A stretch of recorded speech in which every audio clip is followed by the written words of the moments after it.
One पंच man के fan गारो को Goku के साथ जोड़ रहे हैं, और क्यों जोड़ रहे हैं, और क्या सच में कॉस्मिक पावर्स पाने के बाद गारो गोकू जितना ताकतवर हो चुका है। सो हेलो सुपर फ्रेंड्स, कैसी है हमारी सुपर पब्लिक? आयो बहुत ज्यादा बढ़िया होगी यार। इस वीडियो में हम कॉस्मिक गारो को गोकू के साथ कंपेयर करने वाले हैं, क्योंकि यार 165 चैप्टर के अंदर गारो ने जो तबाही मचा रखी है, लिटरली उसका कोई जवाब नहीं है। और दूसरी तरफ गोकू भी बहुत भयंकर पावरफुल सैयन है एंड डेफिनेटली ड्रैगन बॉल जी का मेन प्रोटैगनिस्ट है, तो ताकतवर तो होएगा ही। तो दोनों की जानकारी को हम आगे डिस्कस करने वाले हैं और देखने वाले हैं कि दोनों में से कौन ज्यादा ताकतवर है। और डूड, अगर तुम पहली बार इस चैनल पे आए तो तुम काफी लकी इंसान हो, और अपने इस लक को बनाए रखने के लिए चैनल को सब्सक्राइब एंड बेल नोटिफिकेशन को प्रेस कर लेना, और वीडियो अच्छी लगती है तो वीडियो को लाइक जरूर कर देना। और इंस्टाग्राम का लिंक तो आपको डिस्क्रिप्शन में मिल ही जाएगा, जाकर के वहां भी फॉलो कर लो मुझे। तो चलो अभी कॉस्मिक गारो एंड गोकू की पावर एबिलिटीज थोड़े से उनके बारे में जान लेते हैं कि भैया ये है कौन और क्या क्या कर सकते हैं, एंड फिर देखते हैं जीतेगा कौन। एक्चुअली जो गारो है वो वन पंच मैन सीरीज का एक बहुत ही भयंकर और बहुत ही कूल नेचर वाला विलन जो मुझे लगता है। एक्चुअली देखो, वो बचपन से एक मॉन्स्टर बनना चाहता था और 165 चैप्टर के अंदर वो मॉन्स्टर बना,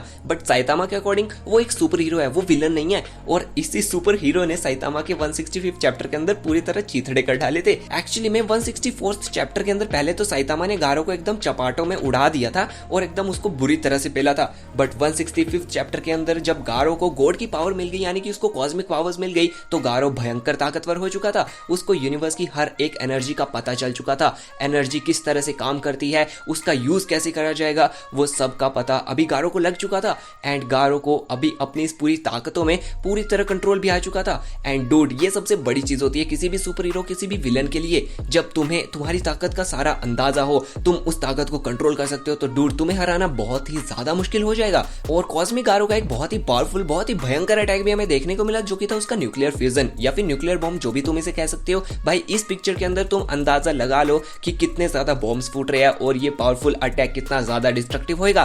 भाई इस अटैक से साइतामा के कपड़े फट चुके थे। डूड, तुमने कभी देखा है साइतामा को अपने पावर्स का एफर्ट लगाते हुए, या फिर उसके फेस में एक्सप्रेशंस, या फिर कभी तुमने उसके कपड़े फटते हुए देखे हैं? बट इस एक ही सिंगल अटैक ने साइतामा के कपड़े फाड़ दिए थे, साइतामा का रिएक्शन चेंज कर दिया था। एंड डूड, इस सीन पर गारो के वर्ड्स कुछ ऐसे थे, I feel I can do anything. And इस मोमेंट में मुझे गारो एकदम बैड एस लगने लग गया, एंड लिटरली मुझे पर्सनली बहुत ही ज्यादा भयंकर लग रहा था इस वक्त Garo, and yes I like it actually. And फिर गारो अपना एक मोड भी यूज करता हुआ देखने को मिला था। एक्चुअली में इसमें वो नेचर की ताकतों को बोरो कर लेता है एंड फिर उसकी ताकतों को अपने हिसाब से चेंज करता है, उसको यूज करता है। कंफ्यूज हो रहे हो क्या? थोड़ा सा एग्जांपल देता हूँ। लाइक जब वो साइतामा के साथ लड़ रहा था तो उसने साइतामा मोड कहा, और इतना कहते ही भयंकर वो साइतामा की तरह पूरा कॉपी हो गया था। मतलब साइतामा कंफ्यूज था, भाई ये क्या कर रहा है तू? एंड लिटरली उसने साइतामा की ताकतों को भी कॉपी कर लिया था। उसने साइतामा के ऊपर यूसी का जो कॉन्सिक्यूटिव नॉर्मल पंच था वो मार दिया, बट वो साइतामा के नॉर्मल पंच से ज्यादा ताकतवर था। और इस मोड के लिए गारो के वर्ड्स कुछ ऐसे थे कि वो कह रहा था कि ये जो टेक्निक है, यानी कि जिस भी टेक्निक को मैं यूज करता हूँ, कॉपी करता हूँ, वो टेक्निक को मैं ओपोनेंट से भी ज्यादा परफेक्ट तरीके से यूज करता हूँ। बेशक वो ओपोनेंट का अटैक है, लेकिन उस अटैक को मैं ओपोनेंट से ज्यादा बेहतरीन तरीके से यूज कर सकता हूँ। एंड डेफिनेटली उसने साइतामा को डैमेज करके ये साबित कर दिया कि वो किस तरह से अपने इस टेक्निक को यूज करता है, अपने ओपोनेंट से भी ज्यादा बेहतर तरीके से। एंड देन हमें गारो का गामा रे बोरस अटैक भी देखने को मिला था। एंड इस अटैक के बाद लिटरली हमें साइतामा ही नहीं देखने को मिला। भाई भयंकर, अभी मुझे नहीं पता कि लिटरली साइतामा अभी कौन से चैप्टर में हमें देखने को मिलेगा, बट इस अटैक के बाद साइतामा पूरी तरह गायब हो चुका था।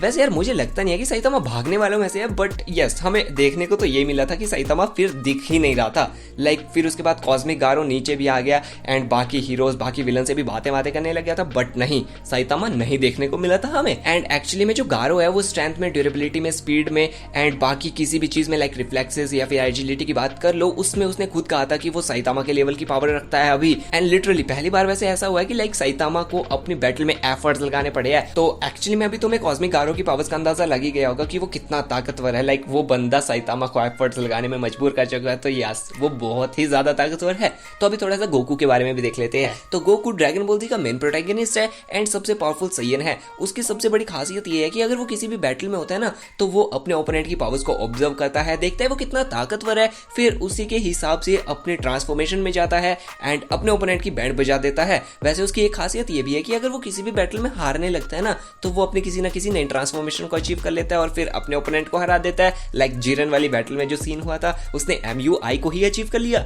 सीधे, मतलब उसको तुमने एकदम एंजल्स के लेवल पे रख दिया। एंड लिटरली गोकू के पास बहुत सारी ट्रांसफॉर्मेशन है। सबसे पावरफुल ट्रांसफॉर्मेशन की बात करें तो वो है उसकी super Saiyan gold red and super Saiyan blue form.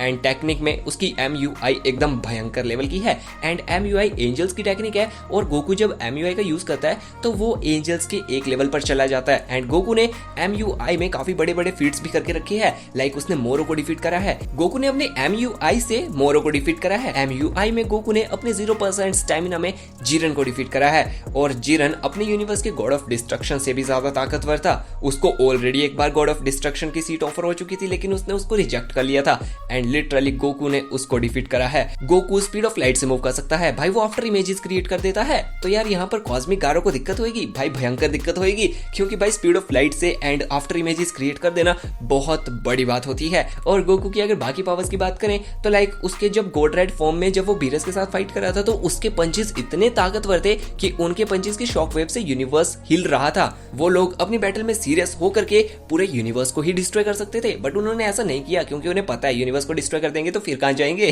तो हाँ, अभी गोकू एक्चुअली में काफी ज्यादा पावरफुल है। उसके अगर प्लस पॉइंट्स की बात करें तो लाइक उसकी ट्रांसफॉर्मेशन ही उसका प्लस पॉइंट है एंड उसका अपने ओपोनेंट की पावर्स को ऑब्जर्व करना एक और प्लस पॉइंट है। तो अभी देख लेते हैं इन दोनों के बीच में बैटल होगी तो किस तरह की रहेगी और कौन बैटल में विन करेगा। सो सबसे पहले देखते हैं कि nuclear fusion and gold red form के जो पंचेस थे उन दोनों में ज्यादा ताकतवर कौन है। एक्चुअली अगर हम न्यूक्लियर फ्यूजन की तरफ को देखें तो वो था काफी ज्यादा डिस्ट्रक्टिव, मतलब तुम देख रहे हो ना उसने कितने सारे ऐसे बॉम्ब्स ब्लास्ट क्रिएट कर दिए थे, कितना ज्यादा डिस्ट्रक्टिव था, मतलब सीरियसली उसने साइतामा के कपड़े फाड़ दिए। और दूसरी तरफ गोल्ड रेड फॉर्म था भाई, गोल्ड रेड फॉर्म के पंचेस की शॉक वेव इतनी ताकतवर थी कि वो पूरे यूनिवर्स को शेक कर रहे थे। विस ने खुद कहा था कि अगर ये अपनी बैटल में सीरियस हो जाए तो पूरे यूनिवर्स को उड़ा करके रख देंगे। सो हाँ, आप लोग समझ ही गए होंगे कि अभी इन दोनों के बीच में डेफिनेटली गोल्ड रेड फॉर्म के पंचेस बहुत बहुत ज्यादा ताकतवर है, आराम से न्यूक्लियर फ्यूजन को सर्वाइव कर लेंगे। जहां तक गोकू की ड्यूरेबिलिटी है भाई, आराम से कर लेगा, और अपने गोल्ड रेड फॉर्म के पंचेस से कॉस्मिक गारो की बैंड बजाने की ताकत रखता है गोकू।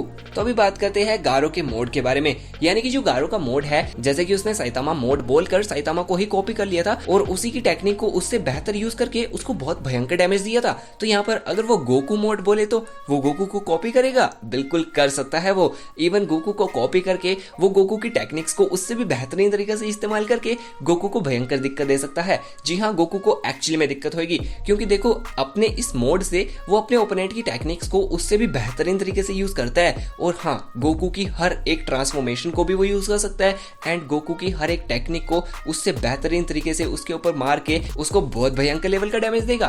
तो यहाँ पर भाई डेफिनेटली गोकू को बहुत ज्यादा डैमेज मिलने वाला है। लाइक अगर यहाँ पर गोकू अपने MUI में होगा और अगर गारो MUI गोकू मोड बोल देगा तो डेफिनेटली उसके पास भी वो आ जाएगा, बट उसके पास MUI का बेहतरीन वर्जन आएगा, एकदम बेहतरीन टेक्निक, उससे भी ज्यादा खतरनाक वाली टेक्निक आएगी ना, और इससे वो गोकू के ऊपर बहुत सारे प्लस पॉइंट्स पा सकता है। एंड डेफिनेटली अगर वो ऐसा करेगा भाई एकदम भयंकर होगा, उसको देखना, क्योंकि लाइक गोकू अपने MUI में इतना फास्ट होता है, बट जब गारो उससे बेहतरीन उसकी टेक्निक को यूज करेगा, लाइक वो उससे भी ज्यादा फास्ट होगा, उससे भी पावरफुल पंचेस मारेगा, लाइक डूड अमेजिंग हो जाएगा, ये चीज देखना।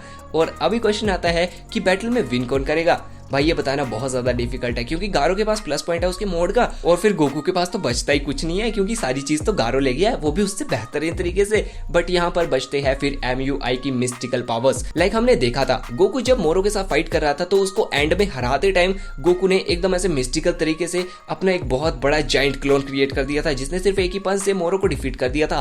तो ये सारी चीजें MUI की मिस्टिकल पावर से ही हुई है। अभी तक MUI की बहुत सारी पावर्स देखना बाकी है जो कि अभी तक मिस्टिकल है। तो यहाँ पर कुछ ऐसा हो सकता है कि गारो MUI मोड यूज कर रहा है और दूसरी तरफ गोकू भी अपने MUI में है, अपनी MUI की मिस्टिकल पावर से अपनी किसी भी नई पावर को अचीव कर लेता है और जिससे वो गारो को डिफीट कर देता है। क्योंकि तुम्हें पता है गोकू अपनी किसी भी नई बैटल में अपनी नई ताकतों को जरूर पा लेता है, और यहाँ पर भी वो ऐसा करके गारो को डिफीट कर सकता है। ये मेरा सिर्फ पर्सनल ओपिनियन है यार, हो सकता है आप लोगों का ओपिनियन कुछ और हो। आप लोग अपना ओपिनियन मुझे कमेंट सेक्शन में जरूर बता सकते हो। वैसे यार मैं बता दूं, जब मैंने अपना शॉर्ट बनाया था तो मैंने 165 चैप्टर नहीं देखा था, और तब तब आया भी नहीं था शायद, और इसीलिए मैंने कॉस्मिक गारो की इस शक्ल को ही जज करके ऐसे काफी सारे असम्पशंस निकाल लिए थे कि लाइक यार इसके अंदर इतने सारी गैलेक्सीज है, स्टार्स है, ये सब है, वो सब है, तो लाइक वो कितना ज्यादा ताकतवर होएगा। अगर आप मेरी जगह होते तो आप लोग भी यही सोचते यार। बेशक उस टाइम उसकी पावर्स नहीं दिखाई गई थी, बट पावर्स देखने के बाद तो डेफिनेटली मुझे कंफर्म हो गया कि गारो कितना ताकतवर है। तो अभी आप लोगों से मिलते हैं नेक्स्ट बैटल में, तब तक के लिए bye, thanks for watching. Video को लाइक एंड चैनल को सब्सक्राइब जरूर कर देना, एंड इंस्टाग्राम पे फॉलो करना बिल्कुल मत भूलना।